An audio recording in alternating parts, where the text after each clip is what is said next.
በአማራ ክልል በኦሮሚያ ክልል ያሉ ወንድሞቻችን 1000 ዓመት ቢታገሉ ስለማያሸንፉን 1000 ዓመት ቢወድቁ ቢነሱ ለውጥ ስለማያመጡ ያኛውን መንገድ ጥለው ወደ ሰላም እንዲመጡ በዚህ የተከበረ ጉባኤ በድጋሚ ጥሪ አቀርብላቸዋለሁ።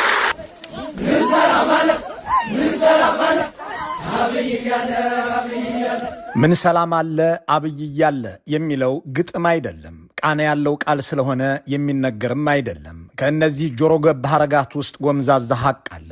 አብይ አህመድ አሊ ወደ ስልጣን ከመጡ ጊዜ ጀምሮ ኢትዮጵያ የእልቂት መንደር ሆናለች። ምን ሰላም አለ አብይ እያለ የሚሉ እልፍ ወጣቶች ጠመንጃ አንስተው ሞትን ተጋፍጠዋል። እዚህ ጋር አንዲት አጭር ጥያቄ እናንሳ። አብይ አህመድ ያለ ጦርነት ምን ያህል ቀን በስልጣን ላይ ሊቆዩ ይችላሉ? አብይ አህመድ ይህንን ሁሉ ሰው ባይገድሉ፣ ይህንን ሁሉ ውጊያ ባያካሂዱ፣ ይህንን ሁሉ ትርምስ ባይፈጥሩ ለምን ያህል ሰሞን በመንበራቸው ላይ ውለው ሊያድሩ ይችሉ ነበር? ጥያቄውን ቀየር እናድርገው። እነዚህ አብይ እያለ ምን ሰላም አለ የሚሉት እንደ አሸን የፈሉ ወጣቶች ከአብይ አህመድ ወደ ስልጣን መምጣት በፊት በአገር ውስጥ ነበሩ። ለምን ታዲያ በእሳቸው ዘመን ውድ ሕይወታቸውን ሊገብሩ ጦር ሜዳ ወረዱ? ለምንስ ከእርሳቸው ወደ ስልጣን መምጣት በፊት የኢትዮጵያ ወጣቶች ጠቅላይ ሚኒስትሩ እያለ ሰላም የለም ብለው ለምን ወደ ውጊያ አልሄዱም? የኢትዮጵያ ወጣቶች ላለፉት 7 ዓመታት በአብዛኛው የተዋጉት እርስ በርስ አይደለም፣ ከአብይ አህመድና ምስለኔዎቻቸው ጋር እንጂ። የኦሮሞ ወጣቶች ኦላ ብለው ተደራጅተው ዘመቻ የከፈቱት አምባገነን ባሉት የአብይ አህመድ አገዛዝ ላይ እንጂ በአማራና የደቡብ ወጣቶች ላይ አይደለም። የትግራይ ወጣቶች እስከ ደብረ ብርሃን ያንጋጉት የፋሽስቱ የአብይ አህመድ ሰራዊት እያሉ የሚጠሩትን ጦር ነው። የአማራ ክልል ወጣቶች አብይ እያለ ምን ሰላም አለ የሚሉት ከ4 ኪሎ ጋር እየተፋለሙ ነው። ኢትዮጵያ እያለፈችበት ያለውን የመከራ ዘመን እየተዋጋች ያለችው 4 ኪሎ ከክልል ወጣቶች ጋር ነው። ጥያቄው እነዚህ ወጣቶች እነዚሁ ክልሎች ይሄው 4 ኪሎ ከ8 ዓመት በፊትም ነበሩ። ታዲያ ለምን አብይ አህመድ ከመጡ ጀምሮ የተከፋና የተደራጀ ወላጆቹን የተወ ወጣት ልጆቹንም የተወ አባት ኑሮውን የበተና አቧራ ስለምን የእርሳቸውን አገዛዝ ሊፋለም ወሰነ? በአፍሪካ ውስጥ በአሁኑ ወቅት ይህንን ያህል ተቃዋሚ የተነሳበት የአፍሪካ መንግስት የለም። በ7 ዓመት ውስጥ ሚሊዮኖችን የገደለ ሌላ መሪም የለም። ጥያቄው አሁንም አንድ ነው። ለምን ኢትዮጵያ አይታው የማታውልቅ እልቂት ውስጥ ገባች? ነገሩ የፋኖ ታጣቂዎች እንዳሉት ለመሆኑ ብዙ እማኝ መዘርዘር ይቻላል።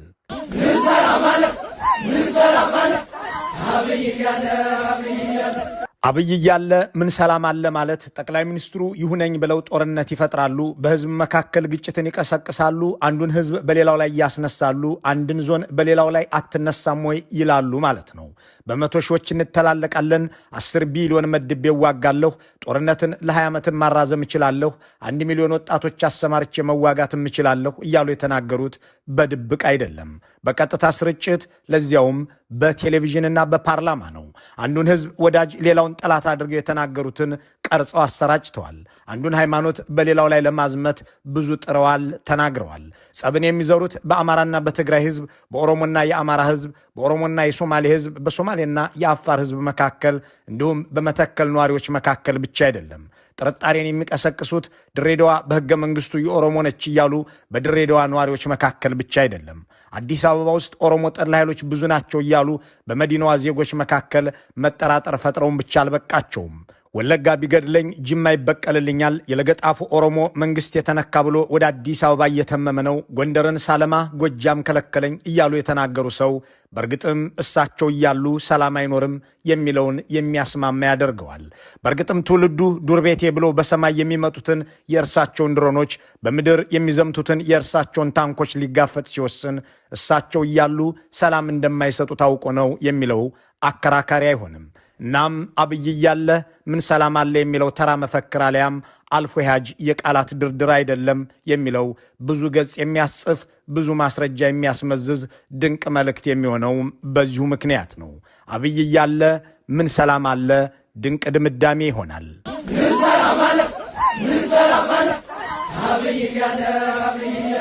ከአብይ አህመድ በፊት የነበረ አገር፣ ከአብይ አህመድም በፊት የነበረ ወጣት፣ ከአብይ አህመድ አገዛዝ መምጣትም በፊት የነበረ ቤተ መንግስት ስለምን ይህንን ያህል ደም የሚቃቡ ሆኑ?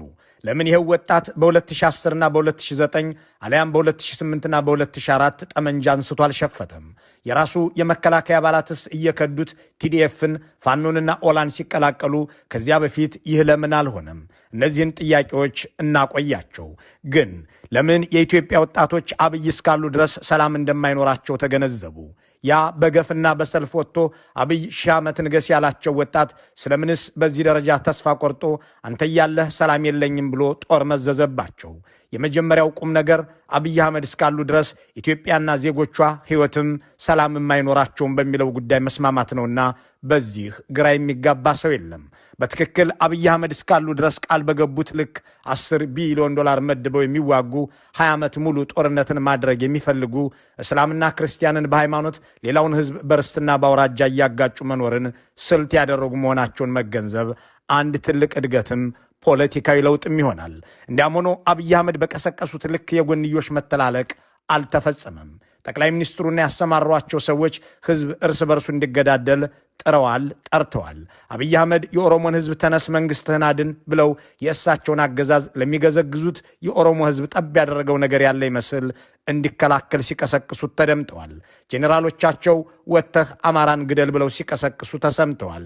የትግራይ ህዝብ ጠላት ነው ደጀን የሆንከው የአማራ ህዝብ ሆይ ወጥተህ እነዚህን ካንሰሮች ተዋጋ ያሉት ጠቅላይ ሚኒስትሩ ራሳቸው ናቸው። በአዲስ አበባ ኦሮሞ ጠልነት በርክቷል፣ በመቶ ሺዎች ግን እንተላለቃለን እያሉ ቀስቅሰዋል። ይህንን ሁሉ ሲያደርጉም መንግስታቸው ሰዎችን በብሔራቸው ምክንያት ከቦታ ቦታ እንዳይንቀሳቀሱ ከአገርም እንዳይወጡ ሲያግድ፣ በብሔራቸው ምክንያት ከስራ እንዲባረሩ ሲያደርግ፣ በብሔራቸው ምክንያት አዲስ አበባ እንዳይገቡ ሲያቅብ ቆይቷል።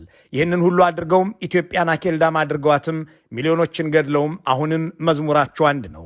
በአንድ ጀንበር መቶ ሺዎች የሚያልቁበትን ትራጄዲ እንፈጥራለን፣ 10 ቢሊዮን ዶላር መድበን እንዋጋለን። በአንድ ጀንበር መቶ ሺዎች የሚታረዱበትን ትራጄዲ እንፈጥር ይሆናል እንጂ መንግስት መሆን አንችልም። የተከበረው ምክር ቤት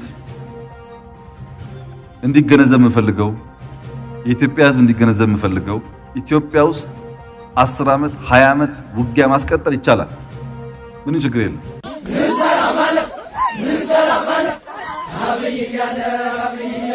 እርሳቸው ይህንን ሲያደርጉ የኦሮሞ ህዝብ ከወገኑ የአማራ ህዝብ ጋር በኦሮሚያም ሆነ በአማራ ክልል በፍቅር ከመኖር አልተቆጠበም። እሳቸው ከመንግስት መስሪያ ቤቶች ሰዎችን በማንነታቸው ሲያባርሩ የኢትዮጵያ እድሮች፣ ማህበሮች፣ የግል ድርጅቶች ሰዎችን ከእንትን ብሔር የተወለድህ ነህና ውጣልኝ ብለው አላባረሩም። ጠንካራና የረዥም ጊዜ ማህበራዊ አንድነት ያለው ህዝብ ጠቅላይ ሚኒስትሩ የጠሩትን ሌሎች ባለስልጣናት ያስተጋቡትን መተላለቅና ጥላቻ ተከትሎ የሚታሰበውንና የተጠራውን መንግስትም ስፖንሰር ያደረገውን ፍጅት አልፈጸመም። በኢትዮጵያ ውስጥ እንደ ሩዋንዳ ያለ ጄኖሳይድ አልተፈጸመም፣ እንደ ሂትለር ያለ ሆሎኮስት እንጂ የሚያስብለውም ይሄው ነው። የሩዋንዳው በሁለት ብሔሮች መካከል የተደረገ መጨፋጨፍ ሲሆን የጀርመኑ ግን በአንድ አምባገነን ሰው የታዘዘ የተመራና ስፖንሰር የተደረገ መንግስት መር ዘር ማጥፋት ነው። እናም አውሮፓ በጠቅላላ አሜሪካንና ቻይናን አስከትሎ ሂትለር እያለ ምን ሰላም አለ ብሎ ዘመተ። ያንን የክፋት አገዛዝም ተባብሮ መነገለው። የኢትዮጵያ ወጣቶች በራሳቸውም ሆነ በወገናቸው ላይ የታወጀውን አብይ መር የእልቂት አዋጅ በቅጡ የተረዱ ይመስላሉ። እናም አብይ እያለ ምን ሰላም አለ እያሉ ናቸው። ጠቅላይ ሚኒስትሩ በዋናነት ሹሞቻቸውም እሳቸውን ተከትለው የጮሁት እንደ ሩዋንዳ አንዱ ብሔር በሌላው ላይ ገጀራውንም ቆንጨራውንም እንዲያነሳ እንደነበር ሜታ ኩባንያ ያስወገደው የጠቅላይ ሚኒስትሩ ጽሑፍ ምስክር ነው። ህዝቡ ግን ባሉት ልክ አልተገኘላቸውም። ግጭቱ ሁሉ የጎንዮሽ ሳይሆን አብይ አህመድን ማዕከል ያደረገ ሆኖ ዘልቋል። በትግራይ የተካሄደውን እልቂት የመሩት አብይ አህመድ ናቸውና የትግራይ ህዝብ ተናቦና ተደራጅቶ ከታወጀበት አብይ አህመዳዊ መጥፋት ራሱን የተከላከለው የእሳቸውን አገዛዝ ኢላማ አድርጎ ነው። የኦሮሞ ነጻነት ሰራዊት ጦርነት ያወጀው በአብይ አህመድ አገዛዝ ላይ እንጂ በሌላ ላይ አይደለም። የፋኖ ወጣቶች ፋኖ ተሰማራ ብሎ የተነሱት እሳቸው እስካሉም ሰላም አይሰጡንም ያሉትም ጠቅላይ ሚኒስትሩን ለመገላገል ነው።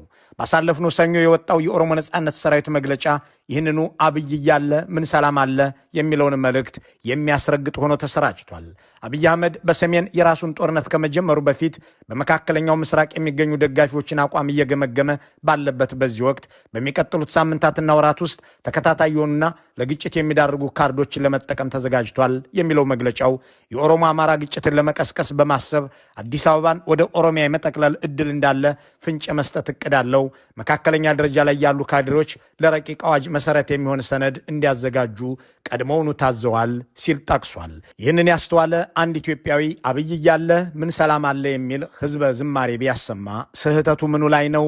ምን ሰላም አለ፣ ምን ሰላም አለ አብይ እያለ፣ አብይ እያለ።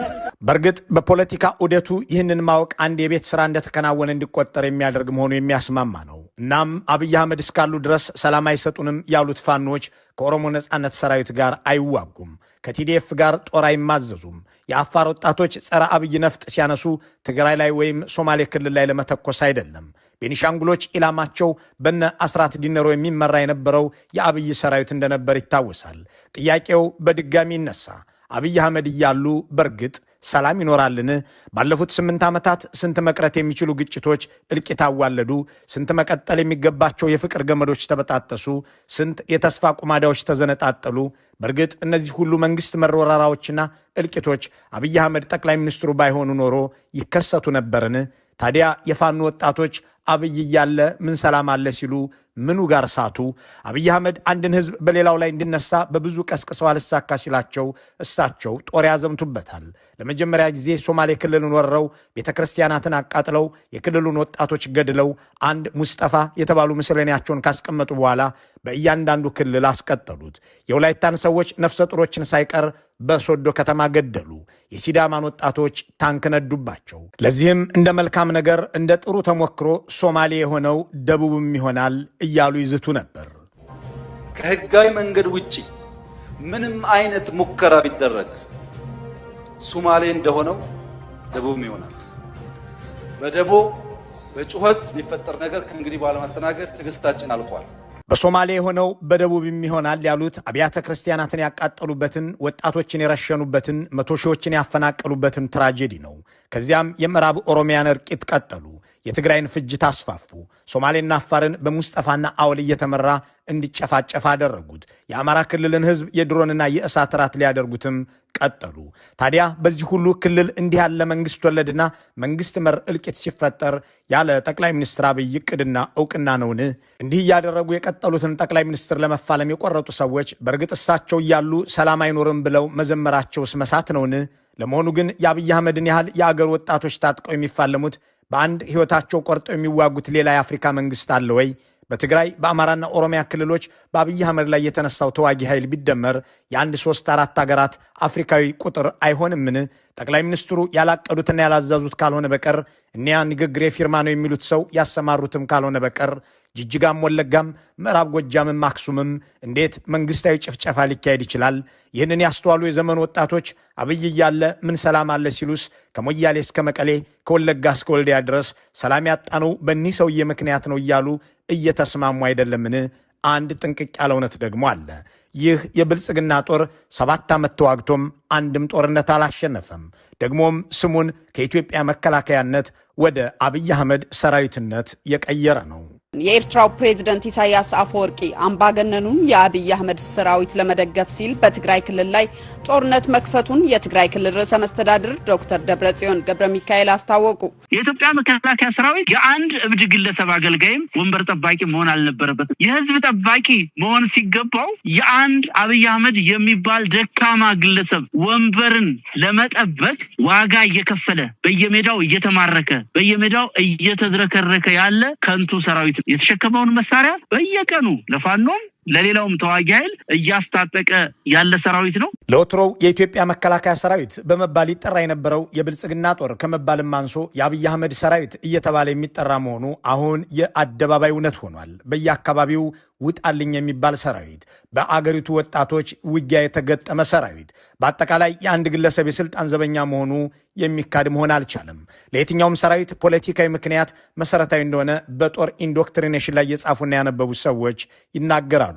ለአብነት ኢትዮጵያ ዘመናዊ ጦር ባሰማራችባቸው ባለፉት 80 ዓመታት የነበረውን ሁኔታ ያጠኑ ባለሙያዎች የንጉሱ ዘመን ጦር ለዓለም ሰላምና መረጋጋት ሚና የሚወጣ የኢትዮጵያን ሉዓላዊነት የሚጠብቅና ዘውዳዊ ስርዓቱን የሚከላከል ሆኖ የተዋቀረ ወይም ኢንዶክትሪኔት የተደረገ ነው ይላሉ።